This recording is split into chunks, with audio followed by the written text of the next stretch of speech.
Você passou a vida inteira construindo e investindo no seu patrimônio, mas será que ele realmente está protegido hoje? Seja muito bem-vindo ao Fortaleza do Patrimônio no Agro, porque hoje nós vamos conversar com você de uma forma prática e clara sobre as vantagens e desvantagens da constituição de uma holding rural. Então, fica com a gente até o final desse vídeo. É exatamente isso, doutora Cassiane. Nós atendemos diariamente inúmeras famílias que perderam tempo, dinheiro e até terras por não terem uma estrutura mínima de proteção do seu patrimônio. Mas a verdade é que isso pode ser evitado com uma ferramenta poderosa, que pouca gente do agro conhece e que nós estamos aqui semanalmente, diariamente, apresentando a vocês, que é a holding rural. E o que é a holding rural? E quais são as vantagens que ela oferece para as famílias que estão no campo? A primeira grande vantagem da holding rural é a organização dos bens.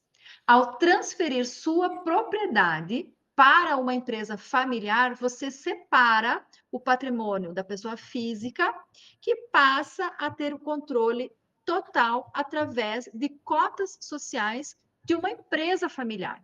Isso facilita tanto o controle, né, impedindo uma confusão entre os herdeiros e torna a gestão da fazenda, a gestão das terras muito mais eficiente.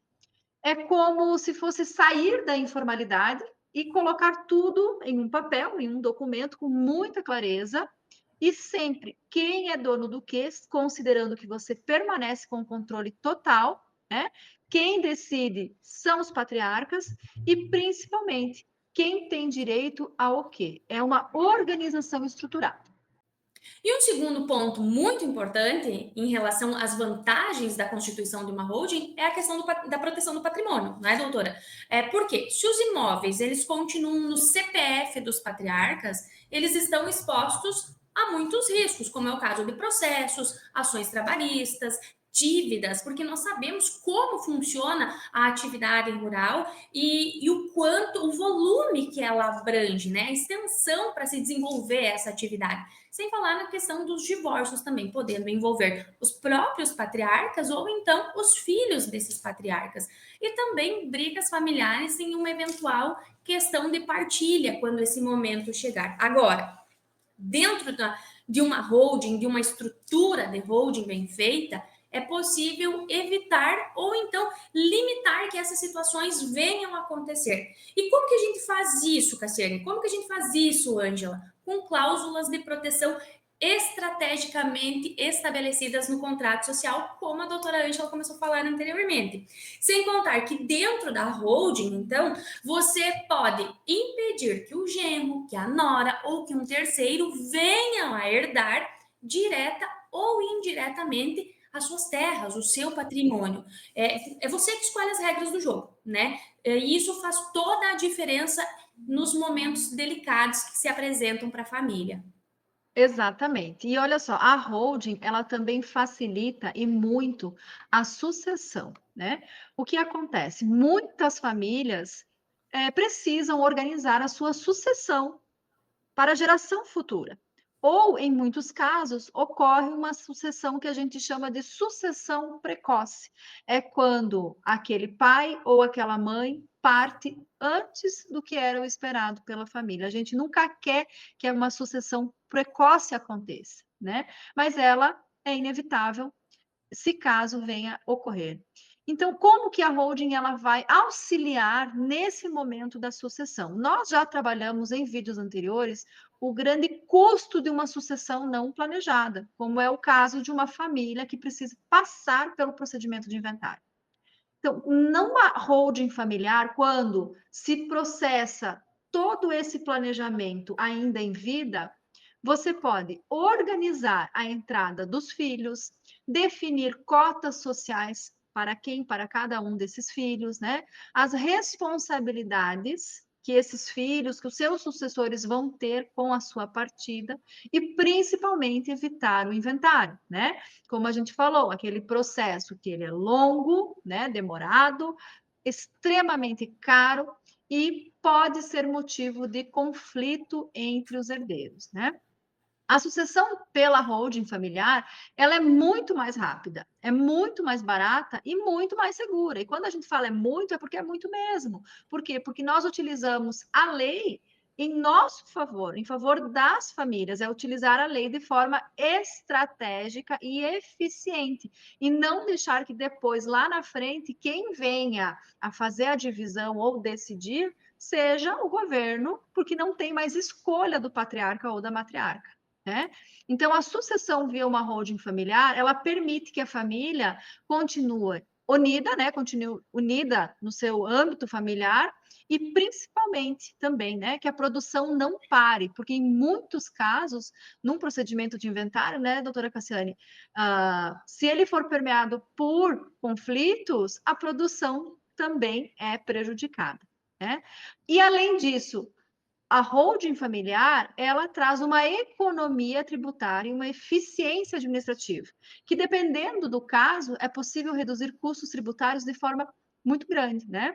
Tanto em vida, aproveitando esses benefícios tributários em vida, quanto no momento da sucessão, no momento da transmissão desse patrimônio aos herdeiros. E, além disso, a empresa permite, né, essa empresa familiar, ela permite uma administração mais profissionalizada. Então, a sua fazenda, ela acaba automaticamente se profissionalizando, estabelece-se regras de governança, divisão de tarefas e também se tem previsibilidade. Exatamente isso. E esse é um ponto bem importante de a gente frisar. A gente usa a lei ao nosso favor. Todos os atos são públicos, passam pelo crivo dos órgãos públicos, e é importante a gente sempre ressaltar isso, porque agora você muito provavelmente deve estar se perguntando assim: tá, mas tudo isso é muito bom para ser verdade. Tem redução de impostos, tem economia, tem planejamento, tem uma estrutura bem feita estrategicamente, tem alguma coisa errada aí? A verdade, pessoal, é que a holding em si, ela não tem desvantagem quando ela é bem feita. Agora, o que pode trazer problemas é uma holding ser constituída sem orientação, pensando somente na economia dos impostos e esquecendo de fazer todo o outro planejamento, todo o resto do planejamento em prol daquela família. Por isso, cada holding ela precisa ser feita sob medida para aquela família, considerando o patrimônio que tem, a estrutura familiar, a atividade que é desenvolvida, como é desenvolvida e principalmente definindo de forma clara e objetiva todos esses pontos que nós falamos até agora para você. Não é só um CNPJ, é uma ferramenta poderosa, como a doutora Ângela falou lá no início, mas ela só funciona quando ela é bem feita e feita com estratégia e responsabilidade, né, doutora? Isso, e nós vamos, eu já te convido a participar aqui do nosso canal, porque nós vamos, nos próximos vídeos, né, trabalhar essa questão de uma holding, né, caso você conheça alguém, ou até mesmo já iniciou um procedimento de holding familiar, como é que uma holding, ela pode não ser bem feita, né, doutora Cassiane? Quais são os pontos que nós podemos buscar dentro de um sistema que não vai oferecer proteção? Porque esse ponto que a doutora Cassiane colocou, que a holding só oferece vantagens desde que bem feita, é extremamente importante. E nós, aqui no nosso dia a dia, no nosso escritório, né, doutora Cassiane, já observou casos de famílias que não estruturaram a sua holding familiar dentro de um contexto de planejamento patrimonial. Só fizeram essa abertura de CNPJ sem cláusulas de proteção, sem estabelecer regras de sucessão familiar. Então, esse é um tema que nós vamos trabalhar mais adiante. Nós vamos conversar com vocês sobre isso. E se você quer proteger sua terra, garantir a continuidade do seu legado e evitar que tudo que você construiu vá parar no meio de uma briga judicial ou um conflito entre os herdeiros, a hora de planejar é agora, é nesse momento, né? E a holding familiar, a holding rural, ela não é só para grandes empresários, né? Ela é para todas as famílias que possuem bens, que têm filhos, que têm netos e que querem preservar a união, a produção e principalmente o legado, a história das pessoas envolvidas na construção desse patrimônio. Então, se esse vídeo ele fez sentido para você, se inscreve no nosso canal, no canal Fortaleza do Patrimônio no Agro. ativa o sininho, compartilhe esse vídeo com quem precisa conhecer essas estratégias e todas as informações que nós estamos levando a você, né? Nós nos vemos no próximo vídeo. Um grande abraço. Até o próximo.